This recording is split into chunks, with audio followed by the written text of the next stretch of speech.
কৈলাস নামে একজন জেলে ছিল। সে নদী থেকে মাছ ধরে সেগুলো বাজারে বিক্রি করত। বেশিরভাগ সময় সে নদীর মাঝখানে যেত। নদীর মাঝখান থেকে বড় বড় ইলিশ মাছ ধরে নিয়ে আসতো। এই যে নেন ইলিশ মাছ, পদ্মা নদীর তাজা ইলিশ, একদম তাজা ইলিশ মাছ, একবার খেলে বারবার খেতে মন চাইবে।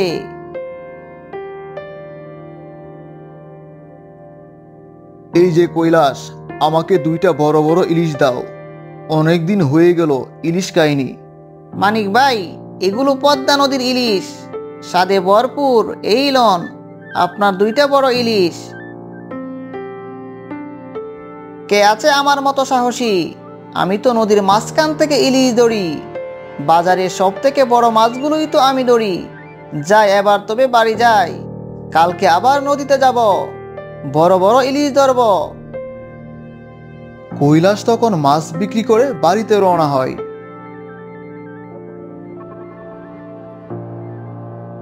কই গো বউ, এইদিকে এসো, আজ মাছ বিক্রি করে বেশ টাকা পেয়েছি। আজ দেখা যায় খুব তাড়াতাড়ি ফিরে এসেছো। তো এই মাছ কি সব বিক্রি হয়েছে? হ্যাঁ গো বউ, আজ সব মাছ বিক্রি করে দিয়েছি। এই ধরো, টাকাগুলো আলমারিতে রাখো। ঠিক আছে, তুমি হাত মুখ ধুয়ে এসো, আমি তোমার জন্য খাবার দিচ্ছি। গ্রামের শেষ প্রান্তে একটি বাড়ি ছিল। সেই বাড়িতে একজন বৃদ্ধ মহিলা বাস করত। সে ভিক্ষে করে জীবনযাপন করত। আজ আমার কোনো সন্তান নেই বলে ভিক্ষে করে জীবনযাপন করতে হয়। টাকার অভাবে ভালো মন্দ কিছু খেতেও পারি না। বিধাতা আমার কপালে কি যে রেখেছে। যাই, ভিক্ষে করতে বের হয়ে যায়।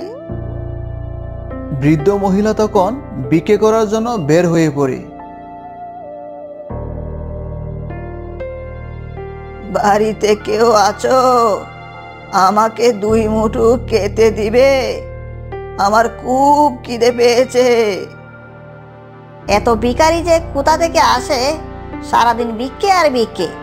আমরা নিজেরাই তো খেতে পারি না, তোমাকে খাবার দিব কোথা থেকে? ঠিক আছে মা, আমি তাহলে চলে যাই। তাই ভালো, অন্য কোথাও গিয়ে দেখেন। বৃদ্ধ মহিলাটি তখন ঘুরতে ঘুরতে কৈলাসের বাড়িতে এসে হাজির হয়। সে বাড়ির উঠোন থেকে ডাকতে শুরু করে, বাড়িতে কেউ আছো মা? আমাকে 2 মুঠো খাবার দিবে?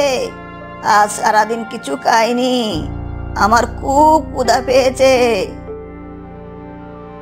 এমন সময় কৈলাসের স্ত্রী ঘর থেকে বেরিয়ে আসে।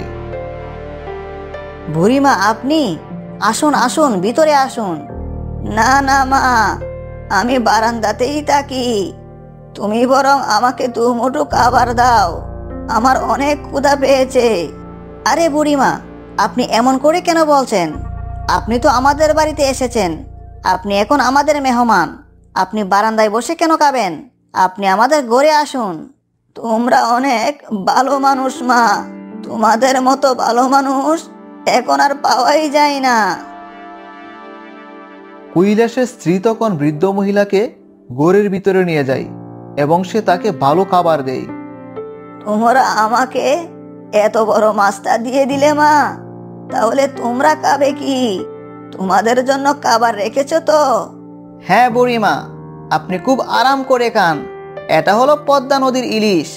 আমি পদ্মা নদী থেকে প্রতিদিন ইলিশ মাছ ধরি আর সেগুলো বাজারে বিক্রি করি। বুড়িমা, আমি কি আপনাকে আরেক পিস মাছ দিব? না না মা, অনেক হয়েছে, আর লাগবে না। আজকে অনেক দিন পর ইলিশ মাছ খেতে পারলাম। মাছটা খেতে বেশ মজা হয়েছে। বাবা, সৃষ্টিকর্তা তোমাদের মঙ্গল করুক। তোমাদের জন্য আমার দোয়া রইল। তোমরা সব সময় সুখে থাকো, তোমাদের অনেক ধন সম্পদ হোক। বুড়িমা, আপনার যখন মন চাইবে আপনি আমাদের বাড়িতে চলে আসবেন। আপনার জন্য আমার দরজা সব সময় খোলা থাকবে। ঠিক আছে বাবা, আমি আবার আসবো কোনোদিন। সৃষ্টিকর্তা তোমাদের মঙ্গল করুক। এই বলে বুড়িমা তখন মনের আনন্দে বাড়িতে রওনা হয়। এরপর থেকে সে মাঝে মধ্যে কৈলাসের বাড়িতে বেড়াতে যেত। কৈলাসও বৃদ্ধ মহিলাকে খুব ভালোবাসত।